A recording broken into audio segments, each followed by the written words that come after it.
ਸਤਿ ਸ਼੍ਰੀ ਅਕਾਲ। ਤੁਸੀਂ ਵੇਖ ਰਹੇ ਹੋ ਟੀਵੀ ਪੰਜਾਬ ਤੇ ਮੈਂ ਹਾਂ ਤੁਹਾਡੇ ਨਾਲ ਇੰਦਰਪ੍ਰੀਤ ਕੌਰ ਸੰਗੇੜਾ। ਇਸ ਪ੍ਰੋਗਰਾਮ ਵਿੱਚ ਗੱਲਬਾਤ ਕਰਾਂਗੇ ਜਿਹੜੀਆਂ ਅਮਰੀਕਾ ਤੋਂ तमाम ਵੱਡੀਆਂ ਖਬਰਾਂ ਸਾਹਮਣੇ ਆਈਆਂ ਨੇ।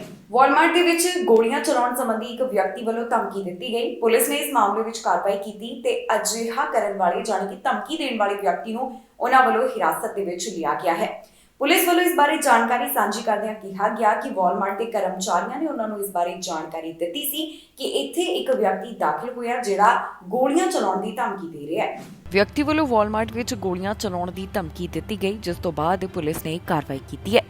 ਇਹ ਮਾਮਲਾ ਸਾਊਥ ਕੈਰੋਲੀਨਾ ਨਾਲ ਜੁੜਿਆ ਹੋਇਆ ਹੈ, ਜਿੱਥੇ ਵਾਲਮਾਰਟ ਵਿੱਚ ਸ਼ੂਟ ਦੀ ਧਮਕੀ ਦਿੱਤੀ ਗਈ ਸੀ। ਪੁਲਿਸ ਵੱਲੋਂ ਇਸ ਵਿਅਕਤੀ ਨੂੰ ਗ੍ਰਿਫਤਾਰ ਕਰ ਲਿਆ ਗਿਆ, ਜਿਸ ਨੇ ਇੱਥੇ ਧਮਕੀ ਦਿੱਤੀ। ਇਸ ਘਟਨਾ ਬਾਰੇ ਅਥਾਰਟੀਜ਼ ਵੱਲੋਂ ਜਾਣਕਾਰੀ ਸਾਂਝੀ ਕੀਤੀ ਗਈ ਹੈ, ਜਿੱਥੇ ਉਹਨਾਂ ਨੇ ਦੱਸਿਆ ਕਿ ਇੱਕ ਵਿਅਕਤੀ ਵੱਲੋਂ ਵਾਲਮਾਰਟ ਵਿੱਚ ਕੰਮ ਕਰਨ ਵਾਲਿਆਂ ਨੂੰ ਕਿਹਾ ਗਿਆ ਕਿ ਉਸ ਕੋਲ ਹਥਿਆਰ ਹੈ ਤੇ ਉਹ ਇੱਥੇ ਸ਼ੂਟ ਕਰ ਸਕਦਾ ਹੈ। ਇਸ ਦੀ ਜਾਣਕਾਰੀ ਪੁਲਿਸ ਨੂੰ ਦਿੱਤੀ ਗਈ, ਜਿਸ ਤੋਂ ਬਾਅਦ ਪੁਲਿਸ ਨੇ ਵਿਅਕਤੀ ਦੇ ਉੱਪਰ ਕਾਰਵਾਈ ਕੀਤੀ। ਦੱਸ ਦਈਏ ਕਿ ਇਹ ਮਾਮਲਾ ਸਾਊਥ ਕੈਰੋਲੀਨਾ ਦੇ ਔਰੇਂਜਬਰਗ ਨਾਰਥ ਰੋਡ ਤੋਂ ਸਾਹਮਣੇ ਆਇਆ। ਇਸ ਬਾਰੇ ਪੁਲਿਸ ਵਿਭਾਗ ਵੱਲੋਂ ਫੇਸਬੁੱਕ ਦੇ ਰਾਹੀਂ ਵੀ ਜਾਣਕਾਰੀ ਸਾਂਝੀ ਕੀਤੀ ਗਈ, ਜਿੱਥੇ ਉਹਨਾਂ ਨੇ ਦੱਸਿਆ ਕਿ ਇਸ ਮਾਮਲੇ ਨਾਲ ਜੁੜੇ ਹੋਏ ਵਿਅਕਤੀ ਨੂੰ ਹਿਰਾਸਤ ਵਿੱਚ ਲਿਆ ਗਿਆ ਹੈ। ਉਹਨਾਂ ਵੱਲੋਂ ਇਸ ਸੰਬੰਧੀ ਸਟਾਫ ਅਤੇ ਗ੍ਰਾਹਕਾਂ ਦਾ ਧੰਨਵਾਦ ਕੀਤਾ ਗਿਆ, ਜਿਨ੍ਹਾਂ ਨੇ ਉਹਨਾਂ ਨੂੰ ਸਮੇਂ ਤੇ ਜਾਣਕਾਰੀ ਦਿੱਤੀ। ਪੁਲਿਸ ਵੱਲੋਂ ਇਸ ਮਾਮਲੇ ਦੀ ਵਧੇਰੇ ਜਾਣਕਾਰੀ ਸਾਂਝੀ ਕਰਦਿਆਂ ਕਿਹਾ ਗਿਆ ਕਿ ਉਹਨਾਂ ਨੂੰ ਇਸ ਮਾਮਲੇ ਦੇ ਬਾਰੇ ਸਵੇਰੇ 9:40 ਦੇ ਕਰੀਬ ਜਾਣਕਾਰੀ ਮਿਲੀ ਸੀ, ਜਿੱਥੇ ਦੱਸਿਆ ਗਿਆ ਕਿ ਇੱਕ ਵਿਅਕਤੀ ਆਪਣੇ ਨਾਲ ਹਥਿਆਰ ਲੈ ਕੇ ਸਟੋਰ ਵਿੱਚ ਦਾਖਲ ਹੋਇਆ। ਇਸ ਵਿਅਕਤੀ ਵੱਲੋਂ ਕੰਮ ਕਰਨ ਵਾਲੇ ਕਰਮਚਾਰੀਆਂ ਨੂੰ ਧਮਕੀ ਦਿੱਤੀ ਗਈ, ਜਿੱਥੇ ਉਸਨੇ ਕਿਹਾ ਕਿ ਮੈਂ ਗੋਲੀਆਂ ਚਲਾ ਦੇਵਾਂਗਾ। ਡਿਪਟੀਜ਼ ਜਦੋਂ ਘਟਨਾ ਵਾਲੀ ਥਾਂ ਦੇ ਉੱਪਰ ਪਹੁੰਚੇ ਤਾਂ ਉਹਨਾਂ ਨੇ ਇੱਥੇ ਦੇਖਿਆ ਕਿ ਵਿਅਕਤੀ ਮੌਜੂਦ ਸੀ। ਪੁਲਿਸ ਵੱਲੋਂ ਵਿਅਕਤੀ ਦੇ ਖਿਲਾਫ ਕਾਰਵਾਈ ਕਰਦਿਆਂ ਉਸ ਨੂੰ ਹਿਰਾਸਤ ਵਿੱਚ ਲਿਆ ਗਿਆ ਹੈ। ਫਿਲਹਾਲ ਇਸ ਗ੍ਰਿਫਤਾਰ ਕੀਤੇ ਗਏ ਵਿਅਕਤੀ ਦੀ ਪਹਿਚਾਣ ਪੁਲਿਸ ਵੱਲੋਂ ਜਨਤਕ ਨਹੀਂ ਕੀਤੀ ਗਈ ਤੇ ਨਾ ਹੀ ਇਸ ਬਾਰੇ ਬਹੁਤੀ ਇਨਫੋਰਮੇਸ਼ਨ ਅਜੇ ਤੱਕ ਪੁਲਿਸ ਵਿਭਾਗ ਵੱਲੋਂ ਦਿੱਤੀ ਗਈ। ਉਹਨਾਂ ਵੱਲੋਂ ਇਸ ਮਾਮਲੇ ਦੀ ਵਧੇਰੇ ਜਾਂਚ ਪੜਤਾਲ ਕੀਤੀ ਜਾ ਰਹੀ ਹੈ। ਪਾਰਟੀ ਵਿੱਚ ਗੋਲੀਆਂ ਚੱਲਣ ਦਾ ਮਾਮਲਾ ਸਾਹਮਣੇ ਆਇਆ, ਜਿਸ ਵਿੱਚ 10 ਜਾਣੇ ਜ਼ਖਮੀ ਦੱਸੇ ਜਾ ਰਹੇ ਨੇ। ਇਹਨਾਂ ਵਿੱਚੋਂ ਕੁਝ ਦੀ ਹਾਲਤ ਗੰਭੀਰ ਬਣੀ ਹੋਈ ਹੈ। ਪੁਲਿਸ ਵੱਲੋਂ ਇਸ ਮਾਮਲੇ ਦੀ ਹੁਣ ਤੱਕ ਜਿਹੜੀ ਅਪਡੇਟ ਦਿੱਤੀ ਉਹ ਤੁਹਾਡੇ ਨਾਲ ਇਸ ਖਬਰ ਵਿੱਚ ਸਾਂਝੀ ਕਰਾਂਗੇ। ਪਰ ਦੱਸ ਦਈਏ ਕਿ ਅਮਰੀਕਾ ਵਿੱਚ ਲਗਾਤਾਰ ਗੋਲੀਬਾਰੀ ਦੇ ਮਾਮਲੇ ਵਧਦੇ ਜਾ ਰਹੇ ਨੇ। ਰੋਜ਼ਾਨਾ ਹੀ ਗੋਲੀਬਾਰੀ ਦੇ ਮਾਮਲੇ ਸਾਹਮਣੇ ਆ ਰਹੇ ਹਨ। ਅਮਰੀਕਾ 'ਚ ਇੱਕ ਥਾਂ ਦੇ ਉੱਪਰ ਗੋਲੀਆਂ ਚੱਲੀਆਂ, ਜਿਸ ਕਾਰਨ 10 ਜਾਣੇ ਜ਼ਖਮੀ ਦੱਸੇ ਜਾ ਰਹੇ ਨੇ। ਇਹਨਾਂ ਵਿੱਚੋਂ 4 ਦੀ ਹਾਲਤ ਗੰਭੀਰ ਦੱਸੀ ਗਈ। ਇਹ ਮਾਮਲਾ ਚਾਰਲਸਟਨ ਨਾਲ ਜੁੜਿਆ ਹੋਇਆ ਦੱਸਿਆ ਗਿਆ। ਦੱਸ ਦਈਏ ਕਿ ਦੇਸ਼ ਵਿੱਚ ਇਸ ਸਾਲ ਦਾ ਇਹ ਮਾਸ ਸ਼ੂਟਿੰਗ ਦਾ 230ਵਾਂ ਮਾਮਲਾ ਹੈ। ਇਸ ਗੋਲੀਬਾਰੀ ਦੀ ਘਟਨਾ ਵਿੱਚ ਜਿਹੜੇ 10 ਜਾਣੇ ਜ਼ਖਮੀ ਹੋਏ ਨੇ, ਉਹਨਾਂ ਵਿੱਚ ਇੱਕ 17 ਸਾਲਾ ਲੜਕੀ ਵੀ ਦੱਸੀ ਜਾ ਰਹੀ ਹੈ। ਇੱਥੇ ਪਾਰਟੀ ਦੇ ਬਾਹਰ ਗੋਲੀਆਂ ਚੱਲੀਆਂ, ਜਿਸ ਬਾਰੇ ਪੁਲਿਸ ਅਧਿਕਾਰੀਆਂ ਵੱਲੋਂ ਜਾਣਕਾਰੀ ਦਿੱਤੀ ਗਈ। ਪੁਲਿਸ ਦੇ ਦੱਸਣ ਮੁਤਾਬਕ ਉਹਨਾਂ ਨੂੰ ਜਾਣਕਾਰੀ ਮਿਲੀ ਸੀ ਕਿ ਪਾਰਟੀ ਵਿੱਚ ਬਹੁਤ ਸਾਰੇ ਲੋਕ ਮੌਜੂਦ ਨੇ ਤੇ ਉਹਨਾਂ ਨੂੰ ਇਸ ਨਾਲ ਸੰਬੰਧਿਤ ਨੋਇਜ਼ ਕੰਪਲੇਂਟ ਮਿਲੀ ਸੀ। ਜਦੋਂ ਆਫੀਸਰਸ ਘਟਨਾ ਵਾਲੀ ਥਾਂ ਦੇ ਉੱਪਰ ਪਹੁੰਚੇ ਤਾਂ ਉਹਨਾਂ ਦੇਖਿਆ ਕਿ ਇੱਥੇ ਗੋਲੀਆਂ ਚੱਲੀਆਂ। ਪੁਲਿਸ ਵੱਲੋਂ ਸਾਂਝੀ ਕੀਤੀ ਗਈ ਜਾਣਕਾਰੀ ਮੁਤਾਬਕ ਉਹਨਾਂ ਦੇ ਪਹੁੰਚਣ ਤੇ ਇੱਥੇ ਗੋਲੀਆਂ ਚੱਲੀਆਂ ਨੇ ਤੇ ਇਸ ਦੌਰਾਨ ਕਿਸੇ ਵੀ ਪੁਲਿਸ ਕਰਮੀ ਨੂੰ ਗੋਲੀ ਨਹੀਂ ਲੱਗੀ, ਉਹਨਾਂ ਦਾ ਬਚਾਅ ਰਿਹਾ। ਪੁਲਿਸ ਆਪਣੀ ਗੱਡੀ ਵਿੱਚ ਮੌਜੂਦ ਸੀ ਤੇ ਇੱਥੇ ਕਈ ਗੋਲੀਆਂ ਉਹਨਾਂ ਦੇ ਵਾਹਨ ਵੱਲ ਵੀ ਆਈਆਂ, ਜਿਸ ਤੋਂ ਬਾਅਦ ਦੱਸਿਆ ਜਾ ਰਿਹਾ ਹੈ ਕਿ ਗੱਡੀ ਦਾ ਸ਼ੀਸ਼ਾ ਟੁੱਟਣ ਕਾਰਨ ਇੱਕ ਆਫੀਸਰ ਨੂੰ ਹਲਕੀਆਂ ਸੱਟਾਂ ਵੀ ਆਈਆਂ ਨੇ। ਪੁਲਿਸ ਦਾ ਕਹਿਣਾ ਹੈ ਕਿ ਗੋਲੀਬਾਰੀ ਦੀ ਇਸ ਘਟਨਾ ਵਿੱਚ 4 ਜਾਣੇ ਗੰਭੀਰ ਰੂਪ ਵਿੱਚ ਜ਼ਖਮੀ ਦੱਸੇ ਜਾ ਰਹੇ ਨੇ। ਇਸ ਬਾਰੇ ਚਾਰਲਸਟਨ ਦੇ ਮੇਅਰ ਦਾ ਵੀ ਬਿਆਨ ਸਾਹਮਣੇ ਆਇਆ, ਜਿੱਥੇ ਉਹਨਾਂ ਵੱਲੋਂ ਇਸ ਨੂੰ ਦੇਸ਼ ਦਾ 230ਵਾਂ ਮਾਸ ਸ਼ੂਟਿੰਗ ਦਾ ਮਾਮਲਾ ਦੱਸਿਆ ਗਿਆ। ਦੱਸ ਦਈਏ ਕਿ ਅਮਰੀਕਾ ਵਿੱਚ ਗੋਲੀਬਾਰੀ ਦੇ ਮਾਮਲੇ ਲਗਾਤਾਰ ਚਿੰਤਾ ਦਾ ਵਿਸ਼ਾ ਬਣੇ ਹੋਏ ਨੇ, ਜਿਨ੍ਹਾਂ ਨੂੰ ਧਿਆਨ ਵਿੱਚ ਰੱਖਦਿਆਂ ਹੁਣ ਸਖਤ ਕਦਮ ਚੁੱਕਣ ਦੀ ਲਗਾਤਾਰ ਮੰਗ ਕੀਤੀ ਜਾ ਰਹੀ ਹੈ। ਫਲੋਰੀਡਾ ਵਿੱਚ ਪੈਰਾਸੇਲਿੰਗ ਹਾਦਸਾ ਵਾਪਰਿਆ, ਜਿਸ ਵਿੱਚ ਇੱਕ ਦੀ ਮੌਤ ਹੋ ਗਈ ਤੇ 2 ਜਾਣੇ ਜ਼ਖਮੀ ਦੱਸੇ ਜਾ ਰਹੇ ਨੇ। ਹੁਣ ਇਸ ਸੰਬੰਧੀ ਫਲੋਰੀਡਾ ਪੁਲਿਸ ਵੱਲੋਂ ਜਾਣਕਾਰੀ ਸਾਂਝੀ ਕਰਦਿਆਂ 3 ਪੀੜਤਾਂ ਦੇ ਨਾਮ ਜਨਤਕ ਕੀਤੇ ਗਏ। ਦੱਸਿਆ ਜਾ ਰਿਹਾ ਹੈ ਕਿ ਜਿਸ ਔਰਤ ਦੀ ਮੌਤ ਹੋਈ ਉਸ ਦੀ ਉਮਰ 33 ਸਾਲ ਦੇ ਕਰੀਬ ਸੀ ਤੇ ਉਸ ਦਾ ਭਤੀਜਾ ਤੇ ਬੇਟਾ ਇਸ ਹਾਦਸੇ ਵਿੱਚ ਜ਼ਖਮੀ ਹੋਏ ਨੇ। ਫਲੋਰੀਡਾ ਵਿੱਚ ਇੱਕ ਹਾਦਸਾ ਵਾਪਰਿਆ, ਜਿਸ ਕਾਰਨ ਇੱਕ ਦੀ ਜਾਨ ਚਲੀ ਗਈ ਅਤੇ 2 ਜਾਣੇ ਜ਼ਖਮੀ ਦੱਸੇ ਜਾ ਰਹੇ ਨੇ। ਦੱਸਿਆ ਗਿਆ ਹੈ ਕਿ ਇੱਥੇ ਪੈਰਾਸੇਲਿੰਗ ਹਾਦਸਾ ਵਾਪਰਿਆ। ਇਹ ਘਟਨਾ ਮੈਮੋਰੀਅਲ ਡੇ ਵਾਲੇ ਦਿਨ ਵਾਪਰੀ, ਜਿਸ ਵਿੱਚ ਇੱਕ ਔਰਤ ਦੀ ਮੌਤ ਹੋ ਗਈ, ਉਸ ਦਾ ਬੇਟਾ ਤੇ ਨੈਫਿਊ ਜ਼ਖਮੀ ਦੱਸੇ ਜਾ ਰਹੇ ਹਨ। ਅਥਾਰਟੀਜ਼ ਵੱਲੋਂ ਇਸ ਮਾਮਲੇ ਦੀ ਜੋ ਜਾਣਕਾਰੀ ਦਿੱਤੀ ਗਈ, ਉਸ ਵਿੱਚ ਦੱਸਿਆ ਗਿਆ ਕਿ ਇਹ ਮਾਮਲਾ ਸ਼ਾਮ 5:30 ਦੇ ਕਰੀਬ ਵਾਪਰਿਆ, ਜਿੱਥੇ ਤੇਜ਼ ਹਵਾਵਾਂ ਕਾਰਨ ਪੈਰਾਸੇਲਿੰਗ ਕਰਨ ਵਾਲੇ 3 ਜਾਣੇ ਬ੍ਰਿਜ ਤੇ ਡਿੱਗ ਗਏ। ਇਸ ਹਾਦਸੇ ਪਿੱਛੇ ਖਰਾਬ ਮੌਸਮ ਨੂੰ ਕਾਰਨ ਦੱਸਿਆ ਜਾ ਰਿਹਾ, ਜਿਸ ਬਾਰੇ ਅਥਾਰਟੀਜ਼ ਨੇ ਜਾਣਕਾਰੀ ਦਿੱਤੀ ਹੈ।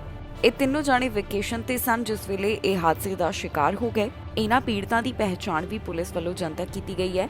ਔਰਤ ਦਾ ਨਾਮ ਸੁਪਰਾਜਾ ਦੇ ਤੌਰ ਦੇ ਉੱਪਰ ਦੱਸਿਆ ਗਿਆ, ਜਿਸ ਦੀ ਉਮਰ 33 ਸਾਲ ਦੇ ਕਰੀਬ। ਇੱਕ ਪੀੜਤ ਦੀ ਉਮਰ 10 ਸਾਲ ਦੇ ਕਰੀਬ ਤੇ ਦੂਸਰੇ ਦੀ 9 ਸਾਲ ਦੇ ਕਰੀਬ ਦੱਸੀ ਗਈ ਹੈ। ਇੱਕ ਦਾ ਨਾਮ ਸ਼੍ਰੀ ਅਕਸ਼ਿਤ ਤੇ ਦੂਸਰੇ ਦਾ ਨਾਮ ਵਿਸ਼ਾਂਤ ਦੱਸਿਆ ਗਿਆ। ਇੱਥੇ ਇਹ ਵੀ ਦੱਸ ਦਈਏ ਕਿ 2014 ਵਿੱਚ ਫਲੋਰੀਡਾ ਸਟੇਟ ਵੱਲੋਂ ਇਸ ਸੰਬੰਧੀ ਇੱਕ ਨਵਾਂ ਲਾਅ ਵੀ ਲਿਆਂਦਾ ਗਿਆ ਸੀ ਤਾਂ ਕਿ ਇਸ ਤਰ੍ਹਾਂ ਦੇ ਹਾਦਸਿਆਂ ਨੂੰ ਰੋਕਿਆ ਜਾਵੇ ਤਾਂ ਉਹਨਾਂ ਵੱਲੋਂ ਕੁਝ ਕਦਮ ਚੁੱਕੇ ਗਏ। ਕਈ ਥਾਵਾਂ ਦੇ ਉੱਪਰ ਕੁਝ ਵੈਦਰ ਕੰਡੀਸ਼ਨਸ ਵਿੱਚ ਪੈਰਾਸੇਲਿੰਗ ਕਰਨ ਸੰਬੰਧੀ ਰੋਕ ਵੀ ਲਗਾਈ ਗਈ।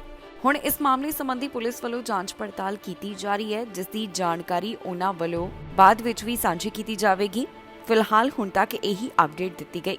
ਹਾਈ ਵੇਵ ਕਾਰਨ ਹਾਦਸਾ ਵਾਪਰਿਆ, ਇੱਕ ਦੀ ਮੌਤ ਹੋ ਗਈ ਤੇ ਦੂਸਰੇ ਵਿਅਕਤੀ ਨੂੰ ਹਸਪਤਾਲ ਵਿੱਚ ਭਰਤੀ ਕਰਵਾਇਆ ਗਿਆ। ਇੱਥੇ ਹਾਈ ਵੇਵ ਇੱਕ ਵਿਅਕਤੀ ਨੂੰ ਆਪਣੇ ਨਾਲ ਖਿੱਚ ਕੇ ਅੰਦਰ ਸਮੁੰਦਰ ਵੱਲ ਲੈ ਗਈ। ਦੂਸਰੇ ਵਿਅਕਤੀ ਵੱਲੋਂ ਉਸ ਨੂੰ ਬਚਾਉਣ ਦੀ ਕੋਸ਼ਿਸ਼ ਤਾਂ ਕੀਤੀ ਗਈ, ਪਰ ਇਹ ਕੋਸ਼ਿਸ਼ ਨਾਕਾਮਯਾਬ ਰਹੀ। ਕੈਲੀਫੋਰਨੀਆ ਤੋਂ ਇੱਕ ਅਜਿਹਾ ਮਾਮਲਾ ਸਾਹਮਣੇ ਆਇਆ ਜਿੱਥੇ ਇੱਕ ਵੱਡੀ ਵੇਵ ਕਾਰਨ ਹਾਦਸਾ ਵਾਪਰਿਆ। ਇਸ ਦੌਰਾਨ ਹਾਈਕਰ ਦੀ ਮੌਤ ਹੋ ਗਈ। ਇਸ ਤੋਂ ਇਲਾਵਾ ਦੂਸਰੇ ਵਿਅਕਤੀ ਨੂੰ ਹਸਪਤਾਲ ਵਿੱਚ ਭਰਤੀ ਕਰਵਾਏ ਜਾਣ ਦੀ ਵੀ ਜਾਣਕਾਰੀ ਸਾਹਮਣੇ ਆਈ ਹੈ।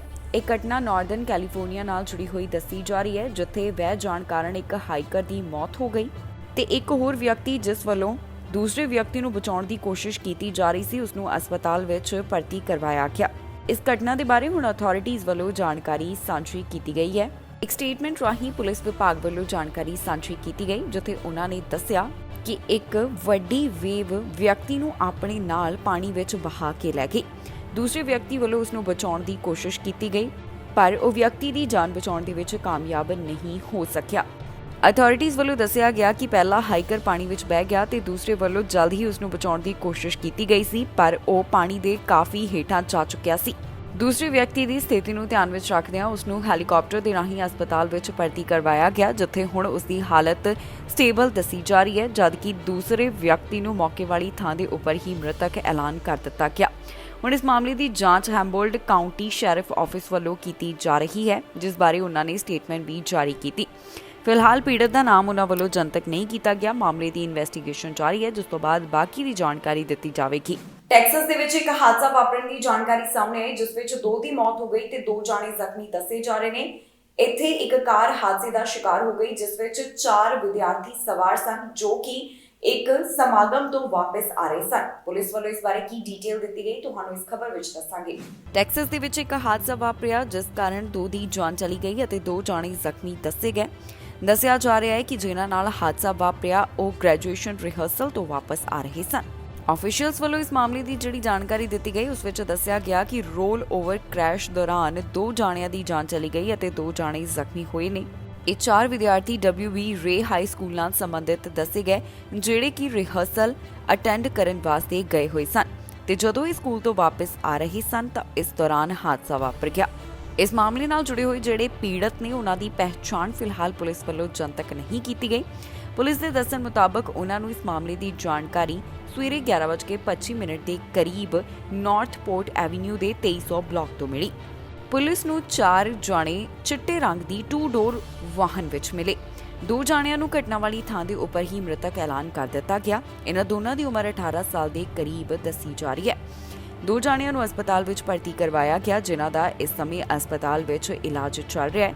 ਫਿਲਹਾਲ ਇਸ ਮਾਮਲੇ ਦੀ ਜਾਂਚ ਪੜਤਾਲ ਪੁਲਿਸ ਵਿਭਾਗ ਵੱਲੋਂ ਕੀਤੀ ਜਾ ਰਹੀ ਹੈ ਤੇ ਉਹਨਾਂ ਦਾ ਮੰਨਣਾ ਹੈ ਕਿ ਇੱਥੇ ਰੇਸ ਲਗਾਉਣ ਦੇ ਕਾਰਨ ਇਹ ਹਾਦਸਾ ਵਾਪਰਿਆ। ਇਹ ਘਟਨਾ ਸਾਹਮਣੇ ਆਉਣ ਤੋਂ ਬਾਅਦ ਮੇਅਰ ਦਾ ਵੀ ਬਿਆਨ ਸਾਹਮਣੇ ਆਇਆ, ਜਿੱਥੇ ਉਹਨਾਂ ਵੱਲੋਂ ਇਸ ਮਾਮਲੇ ਸੰਬੰਧੀ ਆਪਣੇ ਦੁੱਖ ਦਾ ਪ੍ਰਗਟਾਵਾ ਕੀਤਾ ਗਿਆ।